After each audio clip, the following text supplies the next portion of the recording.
1 year ago right now was the start to historic flooding in Dane County. That storm dropped 15 inches of rain, causing major flooding in places like Madison, Middleton, Black Earth, Cross Plains, and Mazomanie.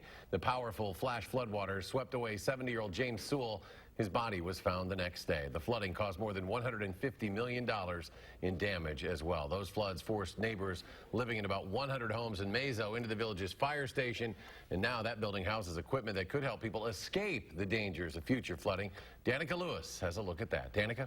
This is equipment, Eric, that they just received a couple weeks ago. This is all thanks to the community, which raised $20,000 to make sure first responders are as prepared as possible for the next event. Not if, but when it happens.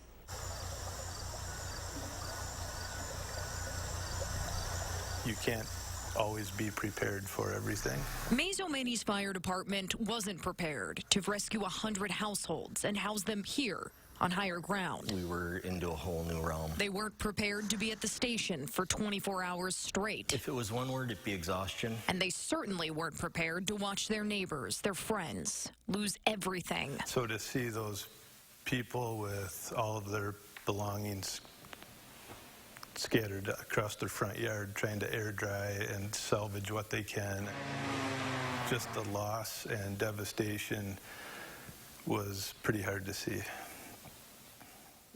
Prepared or not, Chief Mark Geisler and his team were ready to help. We just fall into our positions and we just keep going until we're done. And as the water receded, Assistant Chief Adam Valenta was already thinking about the next time this happens. Months of research came to one conclusion. First thing was to get some type of means to meet the requirements of FEMA, which would be a boat. You'd have one rescuer at each corner holding onto the raft.